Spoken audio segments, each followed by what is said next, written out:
Today we shall know about a fascinating institution of the capital market. Can you guess what is that? If you cannot figure out what is it, then let me tell you it's the mighty stock exchange. We shall come to stock exchange concept a little later. We first introduce secondary market, right? We know that in primary market shares are created or originated by the companies and investors buy them there in lieu of a price. Well, this process helps the issuing companies to raise capital. But what about investors? What do they do with the investments brought from the primary market? Can they sell them to others if they want to? The answer is obviously yes, provided there is stock exchange to facilitate investors to do so, right? Therefore, a stock exchange literally connects buyers and sellers of stocks in the capital market. This place is called secondary market because investors can buy and sell stocks here once they get them from the companies. Hence, secondary market is characterized by the stock exchange. In fact, sometimes we treat secondary market and market synonymously. All right. Now we come to the stock exchange. Today, we live in an era where we witness that the stock exchange is a vibrant and exciting place. But many years back, it was very different. The stock exchange we deal with today are not so when we look at the history. Over past, there has been a tremendous evolution in the working of stock exchange. So we are going to get back into the history, back to the time when stock exchange was established for the first time. Now I ask you a question, and that is, do you know name of the first joint stock company? When was the first joint stock company formed and where was it formed? I mean, in which country? Fortunately, this company is also world's first company that pioneered trading of stocks in the stock exchange. Well, let me tell you that it was a Dutch company and its name in Dutch was Verenigde Oostindische Compagnie. That is a name a bit complicated to pronounce. I can understand that, isn't it? In short, you can say VOC. Now, what does the name Verenigde Oostindische Compagnie mean, right? You'll be very much surprised to know that this company is nobody but the Dutch East India Company, a company that monopolized sea trade across the world.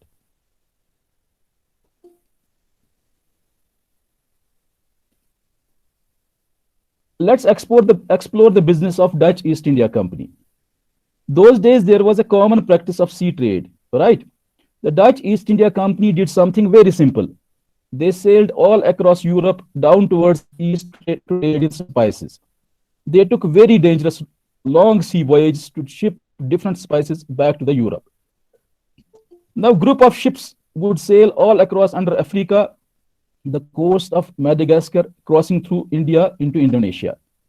That's a long way off, but to get spices, they took huge risks, including facing perils of sea, risk of pirates, and who knows what. This was unprecedented, particularly it was not one or two ships, but thousands of wooden ships sailing collectively, right? Now, this led to an interesting situation.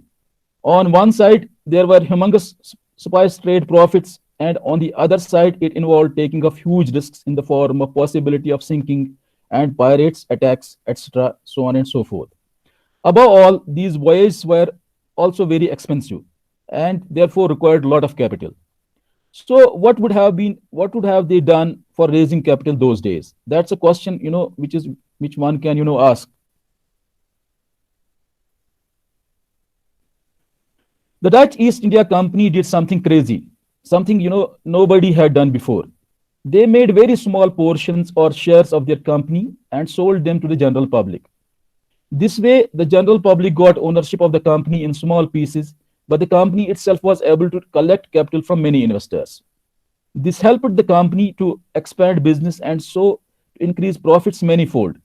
Perhaps without realizing it, the shares started to trade hands among public, and that exchange took place in the Amsterdam Stock Exchange, right? This is when the first stock exchange of the world was set up, and it happened probably as an organic reaction to the Dutch East India Company selling shares to the public in the first case, right? Now, I ask you what comes to your mind when you think of a stock exchange, right? Is it something like this?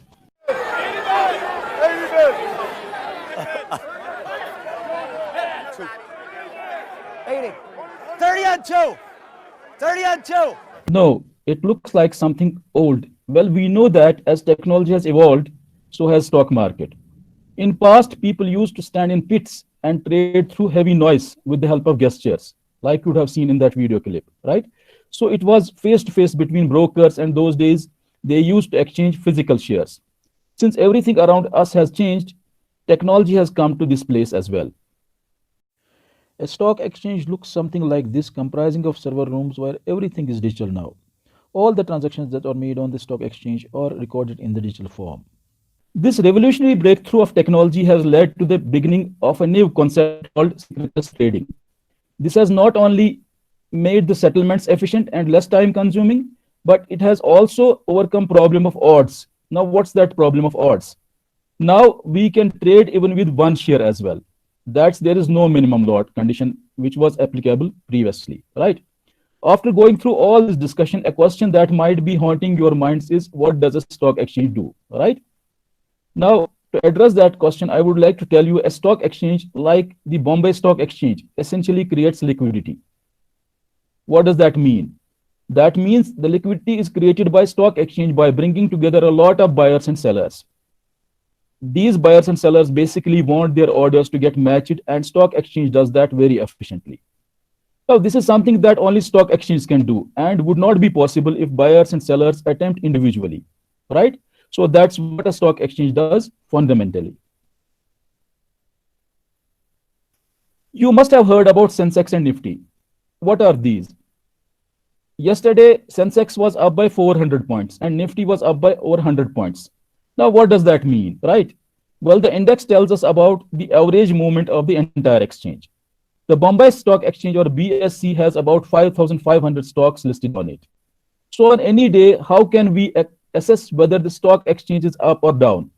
Literally, we may have to go through each stock, which may be a useless exercise because some of the stocks listed on BSE might be big heavyweights like Tata Company and Infosys, while others may be the ones we might not have heard of. That's the smaller companies. So how do we know if markets are generally up or down, right? That could be a valid question. This is where market indexes come to our rescue. So what does the Sensex do then, right? Just remember that the Sensex is the weighted average price of 30 top companies. It takes the average of all those 30 stocks and gives us an idea of whether it's point up or point down, right? For example, yesterday Sensex was up by 400 points, and what does that mean? That means the market is generally up. So this is how the stock exchange indexes help us, right? Then you must have heard of bull and bear rallies. Now, what does it mean, bull and bear rallies in context of stock markets? They are just meant to indicate movements in the market in general. The markets follow demand and supply mechanics, right? That's when buyers exceed sellers, there is a bull rally and markets go up.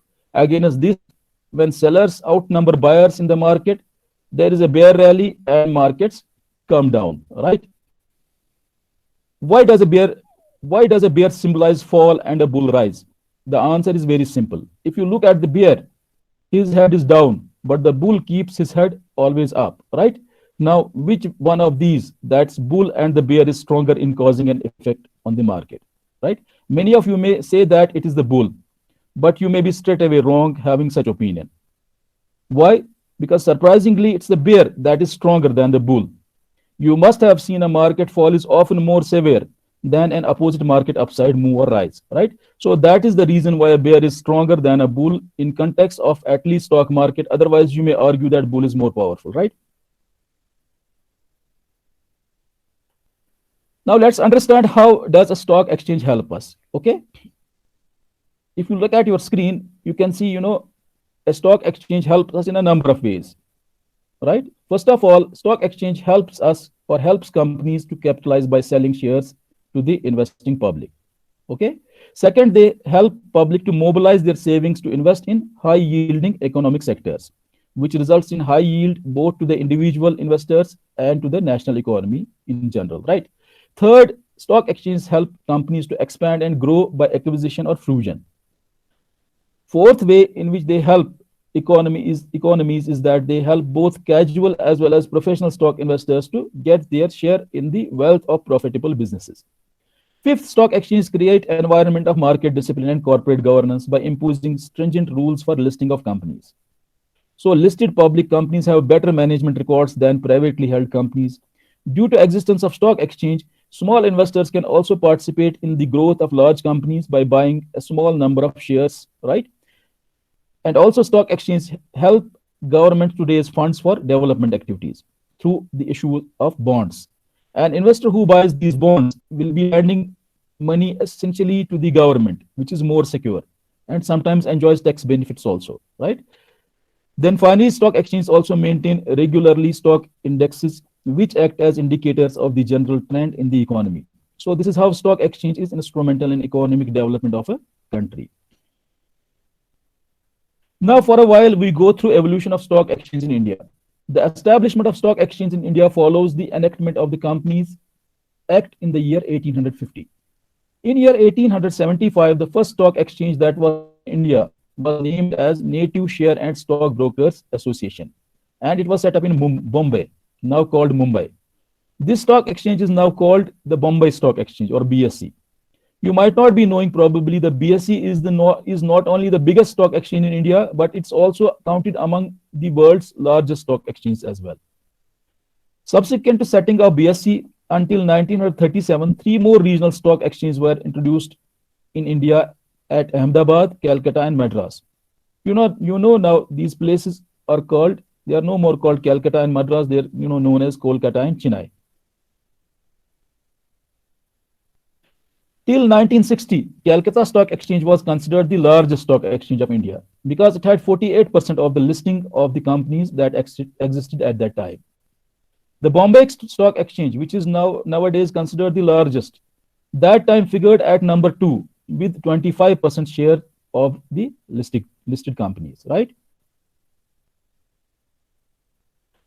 Then at some point in time, the number of regional stock exchanges grew to 19.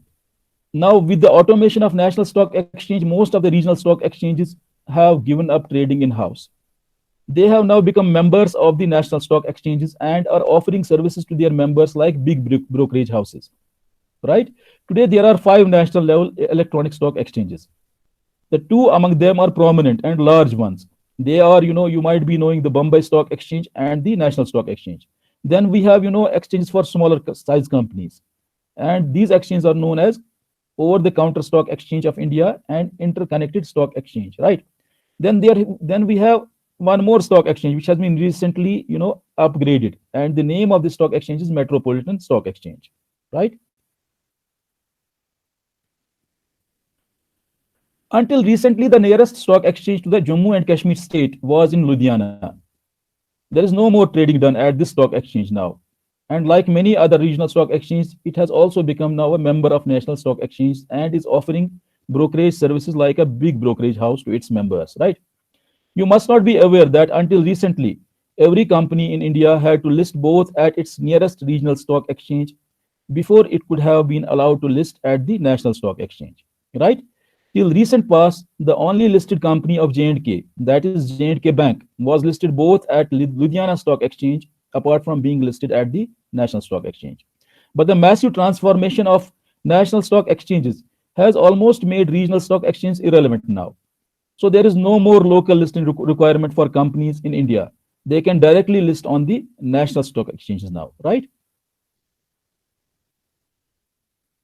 Till early 90s, stock markets in India was marred by scams and a lot of other problems that included front running, corrupt dealings, uncertain delivery and settlement mechanism, lack of transparency, high transaction costs, and absence of risk management, etc. All these issues were seen to be hindering the development of stock markets in India. Most people did not feel safe to invest in the capital market given all these problems. At the same time, markets were opening up globally, and due to this, stock exchange in India, like many other world stock exchanges, had also started to feel the heat of competition. Then a series of reforms were done by the government of India starting from the early 90s. These reforms included 2 Jambu reforms called Introduction of Rolling Settlement and Demutualization of Stock Exchanges. Today we shall focus only on understanding of demutualization of stock exchanges. So let's see what was that.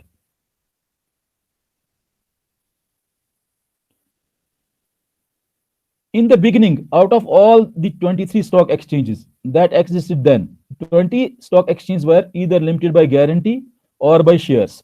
Thus, they were like a public company, and 3 stock exchanges were established as association of persons. Thus, they were just like clubs. Therefore, inherently, there was no system of corporate governance present in case of the stock exchange, right? Historically, stock exchanges were just like clubs that were both owned by the brokers and also used by them to conduct trade. This practice was prevalent almost until we had open outcry system in place, right? Now the process of demutualization was adopted to separate the two combined rights that stock exchange members had earlier. In other words, ownership was separated from membership. What does that mean? Okay. So a member or a broker could no more be the shareholder in a stock exchange. Earlier, that was not the case. A shareholder could have been the broker, and a broker could have been the shareholder in a stock exchange, right? Now, with the introduction of demutualization, these two roles in the stock exchange were separated. Okay, brokers were only allowed to be brokers, and shareholders were, so a demarcation line was basically set between the two, and that was a massive and path-breaking move, right?